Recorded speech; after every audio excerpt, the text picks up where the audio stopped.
Hello and welcome to Jesuit Gupshup, the talk show where we talk to Jesuits and know what made them join a Jesuit way of life and what inspires them to continue living this way of life. Today we have none other than Father Lloyd Sambria, who is very active with youth and in the education ministry.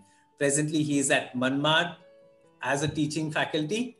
And for you to know, the Manmad School, St. Xavier's High School, Manmad has completed 60 years in educating children of various categories. Today we have Father Lloyd, and Brother Jackson will help me in talking to Father Lloyd. Hello, Ivan, and hello, Lloyd. Hey. Hi, Jackson, Ivan. Hey. Okay, Lloyd, your journey as a Jesuit has taken you to various places, ranging from Spain to Nasik, and now you are at Manmad. So, how did it all begin? How did it all begin? Well, I also don't know exactly from where it began, but it actually began because I was not so much into the church activities and prayer and going to mass like this, no? And I remember when our parish fathers and sisters used to pay a visit to our family, I used to hide myself in one corner or go to some other room just to be avoiding them. And another incident was that we in our primary school had a very strict principal. He was a priest. And whenever he used to get angry, he became very red. And we used to call him Red Tomato. And time I came across him, I used to get very scared. Literally, I used to piss in my pants. So a kind of aversion at that time I had, and towards the priesthood and towards the priest, because I saw them very angry. Until my 10th standard, I was not sure of what I was going to be. But I remember very specifically my confirmation. The day of my confirmation became a very landmark point in my life, because that day we believe we receive the blessing from the Holy Spirit, and I think it did. And from that moment onwards, I saw a sudden change in my life. I began to become more aware of the situations, the society around me, and the people who are in need. And I felt this call within me. Then I completed my 12th standard in the same village. And eventually I came in contact with the Jesuits. I've never heard about the Jesuits earlier.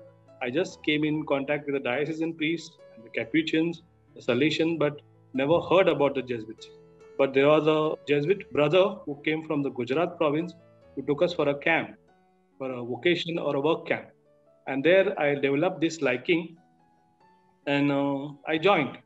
And then since then, so many places of formation, so many places to visit, and India and abroad. And mind you, I have had the longest years of my formation, and I think I was the hardest nut to crack. But there you are. What God says, no, God can write on the crooked line straight. So there we are in this as a Jesuit right now. Good, Lloyd. It was good to hear that journey of yours right from Uttan to Spain. It's also, you did not tell us how you actually left fishing to actually become a fisher of men. We'll catch up with that later. But Lloyd, just to know something of what made you or what inspired you to get into the education ministry. You've recently completed your B.Ed. And what is it that really moved you to choose education? Well, Ivan, in my life, there have been teachers and formators who have played a very vital or important role so far, to form me. I owe a lot to them, ranging from my teachers right from the primary and until the college, and even after my formation as a priest. There are a lot of people who are involved in my formation, and that's why, because of them, I'm here today. Besides, I consider teaching not as a profession, but a vocation. It's a special call, I feel, and not everybody can be a teacher. And these days, it is very challenging to be a teacher. And I prefer accepting challenges in my life. I have faced many trials and challenges, but that has been like a landmark in my life that has formed me very much. And I feel the way I am formed today, I can help the younger generation which is coming up, and for the good of the world and for the good of our nation. And that's why I chose education as the best possible way to train these children so that they become the future of our country. And they are formed well to take care of our nature, take care of our country, take care of the people, those who are around them. So that's why, as a teacher, I feel it's the best profession that I can take. Okay, Lloyd, along with the children, of late, at Manmad, we have seen a slew of new youth-centered initiatives. So could you highlight something on that too?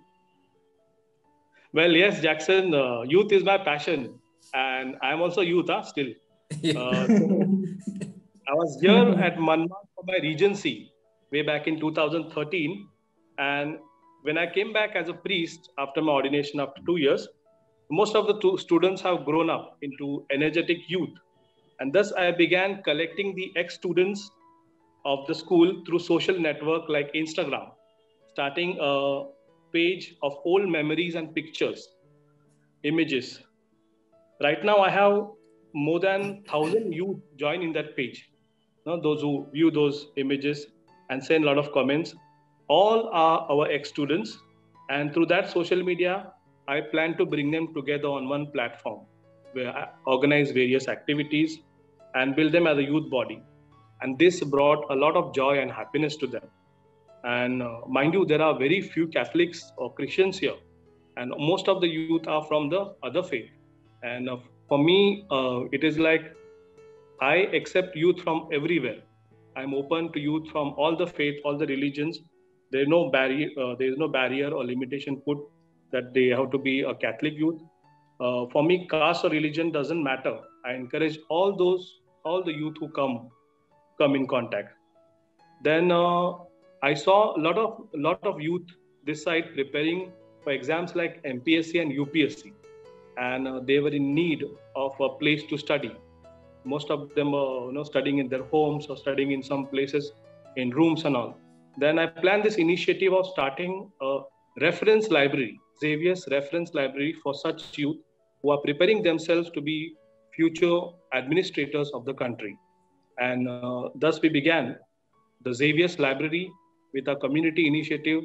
And right now I have a team of lay teachers with me who are looking after the library and me as a director handling it. We have about 18 to 20 youth who come daily to study there, both boys and girls. We also plan some spoken English classes for them, and then personality development, things like that. Beside this, we have also begun, beside the formal education in the school, we also have the non-formal education set up in the Tanda, known as the Tanda classes. Now, Tanda is basically a term which is used for the Labhan Banjara tribe children. Those who are migrants, they go from one place to another to work. And for these children, they go to ZP schools, but they lack quality education. So we began what we know as the supplementary classes for them in the ZP schools. And it is working very well. And they have been very appreciative of our initiative, and people have really benefited. A lot of children are benefiting from these classes. And then I also encourage a lot of youth to come and stay with us, to have an experience of what exactly we Jesuits are doing. So right now I have two BSW students who are staying with us and also helping out in the initiatives that we take at Manmad, like non-formal education, teaching the boarding children computers or some school games, some sports and etc. So there are a lot of youth initiatives. I also do a lot of counseling and guidance to those who come. So those who would like to meet me personally and guide them in this area. So thus a lot of contact with the youth, and this thing, it keeps me moving and gives me a lot of energy. Lloyd, one thing, one advice you would like to give to a young person who is discerning about his religious or her religious way of life? Good, Jackson. Today, actually, the world offers so many choices to us, right? But as a youth, I would advise my fellow youth how you can contribute to the society, to the church, and to the world, and to our country, especially our country, India, in a better way. one thing is, yes, you may have a good job, good salary, places to visit, your dreams to fulfill, but somehow, somewhere down in your heart, there will be this search. There will be this search for something more. So listen to it, explore that, listen to the spirit who is calling deep within you. Be attentive to the events, incidents, and persons who come in your life, experiences that happen. And God speaks through us. God speaks to us through those events and incidences. You may or may not become a priest. Not necessarily you may join. But very important thing that each one ask ourselves is, or each one ask oneself is, can I make a difference in this life? Can I be something? Can I give something more? Can I be something more to the others, to the society which is around me? And I feel if you can make the difference, yes. And if you do have a calling, please contact Ivan or me. We are always ready to have you. And I would say, if any one of you feel there is a call, please call Ivan and also say that yes, you would like to have an experience. And I would reply them in the words, please come and see. Like I encourage those two BSW students to come and stay with us. Please come and stay with us. See our life. And then decide. Don't directly jump. Lloyd, beyond all of this, tell us some exciting moments that you have also had in your Jesuit life. You've been doing so much of serious work. Give us some more give us a lighter side. Oh, lighter side. Any incident you remember? My life has been full of adventure, and I like to remain always happy. There have been a lot of incidents, events. I really cherish the memories we spent together as young scholastics. The fun we used to have in our camps, our summer camps and all. But very fondly, I remember one particular incident at Ambata when I was a brother, I was a scholastic, and I was sent for my immersion experience. And I had to teach in one class. And I taught the whole class. And towards the end of the class, one of the boys came and told me, brother, your zip is open. And I looked at the class and they were all stunned. They don't know what to react.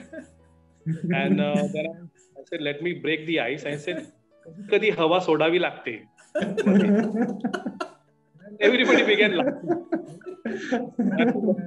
Lighter moments, everybody laughed and I also laughed with them. It became a kind of really funny experience, and I really loved those kind of rural experiences in my life and really enjoyed it.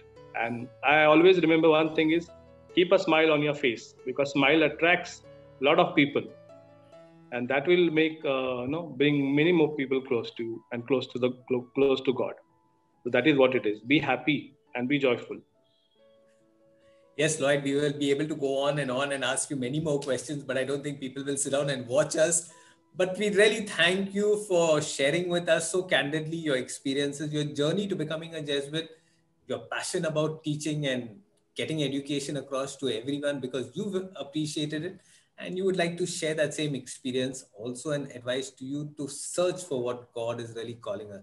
Thanks a lot, Lloyd, for sharing your experiences and for spending time at Jesuit Gupshup. Also thank Brother Jackson for very nicely asking some very good questions to Lloyd. Yes. Thanks a lot. Thanks, Ivan. All the very best. Yes, thanks, Lloyd. It was a pleasure to be at this show. Thank you very much for giving Thanks, the support. And bye. All the best to all of you. Thank you for watching Jesuit Gupshup. Today we had Father Lloyd, who is presently in Manmad.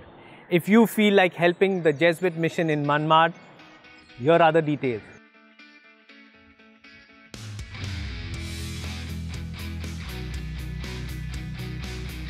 And if you feel something calling you, young men, making you do something for society, for the love of Christ, contact me at the following details. Thank you and God bless you.